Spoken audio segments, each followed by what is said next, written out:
அனைவருக்கும் வணக்கம். இன்று உங்களிடத்திலே நான் பேசக்கூடிய செய்தி மேற்கு தொடர்ச்சி மலைகளை பற்றியது.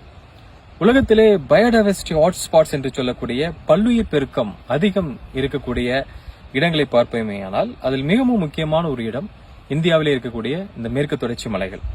இந்த மேற்கு தொடர்ச்சி மலை இப்ப இந்தியாவிலே ஒரு 100% வன உயிரினங்களும் தாவரங்களும் செடிகளும் கொடிகளும் இருக்கின்றது என்றால் அதில் 30% இந்த மேற்கு தொடர்ச்சி மலைகளில் தான் இருக்கின்றது. அப்படியானால் நாம் அனைவருமே அந்த மேற்கு தொடர்ச்சி மலையினுடைய அந்த முக்கியமான சிறப்பு அம்சங்களை நாம் தெரிந்து கொள்ள வேண்டும்.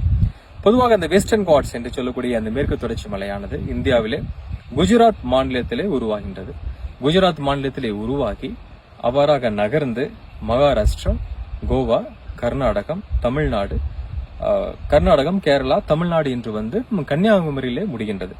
ஏறக்குறைய அதனுடைய தொடரின் நீளம் ஒரு 1600 கிலோமீட்டர், அதனுடைய அகலம் ஒரு 50 முதல் 60 கிலோமீட்டர், அந்த இடத்திற்கு ஏற்றாற் போல மாறுபடக்கூடியவை. ஒவ்வொரு இடத்திலுமே அந்த மேற்கு தொடர்ச்சி மலைகளை வந்து வெவ்வேறு பெயர்களை வைத்து அழைக்கின்றார்கள். பொதுவாக கர்நாடகா மற்றும் மகாராஷ்டிரா மாநிலத்தில் இதை சாயத்ரி மலைகள் என்று சொல்வார்கள்.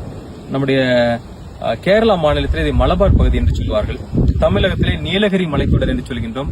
சில இடங்களில் நாம் ஆனைமலைகள் என்று சொல்கின்றோம். இதெல்லாம் மேற்கு தொடர்ச்சி மலையினுடைய ஒவ்வொரு மாநிலத்துக்கு தகுந்தால் போல் அழைக்கக்கூடிய பெயர்கள். இந்த மேற்கு தொடர்ச்சி மலையினுடைய மிக உயரமான சிகரம் இரவிக்குளம் தேசிய பூங்காவிலே கேரளா மாநிலத்திலே ஆனைமுடி என்று சொல்லக்கூடிய இடம்தான். ஒரு 2695 மீட்டர், ஏறக்குறைய ஒரு 9000 அடி உயரமுள்ள ஒரு உயரமான இடம் என்றால் அந்த பகுதி தான். நம் தமிழகத்திலே தொட்டபெட்டா, முக்குர்த்தி போன்ற உயரமான சிகரங்களும் இந்த மலைத்தொடரிலே இருக்கின்றது. இந்த மேற்கு தொடர்ச்சி மலையானது பொதுவாக இந்த இந்தியாவினுடைய இந்த மேற்கு புறமாக வரக்கூடிய ஒரு பகுதி, ஒரு மலைத்தொடர். இதை ஒட்டி அரபிக்கடலானது அமைந்துள்ளது. சோ அந்த அரபிக்கடலிலே இருக்கக்கூடிய எழக்கூடிய அந்த குளிர்ந்த காற்றுகள் எல்லாம் தடுத்து அதை ஒட்டியுள்ள மாநிலங்களுக்கு மிக அழகான தேவைப்படும் நேரத்திலே இந்த மழை பொழிவு தருகின்றது. பொதுவாக இந்த தென்மேற்கு பருவமழை உருவாவதற்கு ஒரு மிக முக்கியமான காரணமாக இந்த மேற்கு தொடர்ச்சி மலைகள் அமைகின்றது. அது மட்டுமல்லாமல் இந்த தக்கான பீடபூமி என்று சொல்லக்கூடிய அந்த மத்திய பகுதியில அதிகமான மழை கிடைக்காமல் போவதற்கும் இந்த மேற்கு தொடர்ச்சி மலை ஒரு காரணமாக இருக்கின்றது. ஏனால் ஒரு மலை மறைவு பிரதேசமாக அந்த பகுதியெல்லாம் அமைந்து விடுகின்றது என்பது ஒரு நிதர்சனமான ஒரு உண்மை. இந்த மேற்கு தொடர்ச்சி மலையினுடைய உன்னதத்தை பார்த்து யுனெஸ்கோ என்று சொல்லக்கூடிய ஒரு அமெரிக்க நாட்டைச் சேர்ந்த ஒரு நிறுவனமானது வேர்ல்ட் ஹெரிடேஜ் சைட் என்று சொல்லக்கூடிய உலக பாரம்பரியம் மிக்க இடங்களில் ஒன்றாக இதை தெரிவு செய்து வைத்திருக்கிறார்கள். அதற்கான காரணம் என்ன? பொதுவாக இந்த மேற்கு தொடர்ச்சி மலைகளிலே மட்டும் ஒரு 5000க்கும் மேற்பட்ட பூக்கும் தாவரங்கள் இருக்கின்றது, 500க்கும் மேற்பட்ட பறவைகள் இருக்கின்றது, அதே போல ஒரு 300க்கும் மேற்பட்ட வன உயிரினங்கள் இருக்கின்றது. அது மட்டுமல்லாமல் ஏராளமான பழங்குடியின மக்களும் இந்த இடத்திலே இந்த மலைத்தொடரை ஒட்டி வாழ்ந்து வருகின்றார்கள்.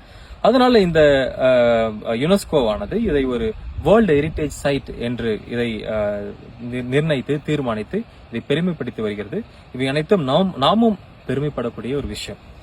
பொதுவாக இந்த மேற்கு தொடர்ச்சி மலைகளினால் மக்களுக்கு நேரடியாக என்ன லாபம், இந்த மக்கள் இதன் மூலியமாக எவ்வாறு பயனடைகிறார்கள் என்று சொல்லுவேனால், இந்த மேற்கு தொடர்ச்சி மலைகளிலே ஏறக்குறைய ஒரு மிக முக்கியமான 3 ஆறுகள் உருவாகின்றன. அந்த 3 ஆறுகள் உருவாகி தக்கான பீடபூமி வழியாக கடந்து அது வங்காள விரிகுடாவிலே கிழக்கு பகுதியிலே கலக்கின்றன. அதிலே மிக முக்கியமானது என்று பார்த்தால் நம்முடைய கிருஷ்ணா நதி, கோதாவரி, அதே போல காவிரி. இந்த 3ம் மேற்கு தொடர்ச்சி மலையிலே மேற்கு புறமாக உருவாகி வங்காள விரிகுடாவிலே கலக்கின்றது. அந்த ஆறுகள் அதுபோல பெரிய ஆறுகள் மட்டுமல்லாம சிறிய சிறிய நதிகள், சிறிய ஆறுகளும் உருவாகின்றது. மிகவும் குறிப்பாக நம்முடைய ஈரோடு மாவட்டத்திலே பவானி ஆறு, அதுபோல திருப்பூர் மாவட்டத்திலே பார்க்கக்கூடிய நொய்யல் ஆறு, அதே போல கோவை மாவட்டத்திலே பார்க்கக்கூடிய சிறுவாணி இந்த உலகத்திலே அதனுடைய சுவையில 2வது இடத்தை பெற்றிருக்கிறது. அவன் மேற்கு தொடர்ச்சி மலைகளில் தான் உருவாகின்றது. அதே போல திருநெல்வேலி, தூத்துக்குடி மாவட்டத்தில் பார்க்கக்கூடிய தாமிரபரணி, மணிமுத்தாறு, இது போன்ற பல சிறிய ஆறுகளும் நதிகளும் இந்த மேற்கு தொடர்ச்சி மலைகளில் தான் உருவாகின்றன.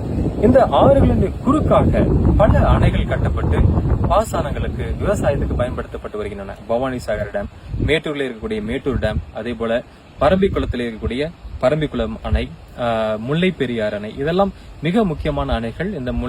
இந்த மேற்கு தொடர்ச்சி மலையிலிருந்து உருவாகக்கூடிய ஆறுகளின் குறுக்காக கட்டப்பட்டு மின்சாரம் எடுக்கப்படுகின்றது. நம்மை போன்ற மக்களுக்கு, விவசாயிகளுக்கு வந்து விவசாயத்திற்காக நீர்ப்பாசனத்துக்கு பயன்படுத்தப்பட்டு வருகின்றது. இவையெல்லாம் மிக நம்ம இதை நினைத்து பெருமைப்படக்கூடிய விஷயம். நாம் மேற்கு தொடர்ச்சி மலைக்காக நாம் நன்றி சொல்லக்கூடிய ஒரு கடமை நம் அனைவருக்குமே உண்டு. அத்தகைய ஒரு நன்மைகளை இந்த மேற்கு தொடர்ச்சி மலைகளிலிருந்து நாம் பெற்று வருகின்றோம். இந்த மேற்கு தொடர்ச்சி மலைகளை பாதுகாக்க 2013ஆம் ஆண்டு கஸ்தூரி ஆதித்தரங்கன் பரிந்துரை குழு என்று ஒன்றை ஆரம்பித்து அதில் பல நிபுணர்களை வைத்து இதையெல்லாம் எவ்வாறு பாதுகாக்க வேண்டும் என்று கூறி நம்ம தமிழக அரசும் சரி மத்திய அரசும் முடிவுகளை எடுத்து அதனுடைய அறிவுரையின் அடிப்படையில் பலவிதமான மிக முக்கியமான திட்டங்களை எல்லாம் வகுத்து இந்த மேற்கு தொடர்ச்சி மலைகளை பாதுகாத்து வருகிறார்கள். அரசோடு இணைந்து மக்களாகிய நாமும் இந்த இது போன்ற மலையை நாம் காப்பாற்ற வேண்டியது நம் அனைவருடைய கடமை. தொடர்ந்து இணைவோம், இயற்கையை பாதுகாக்க பயணிப்போம். நன்றி.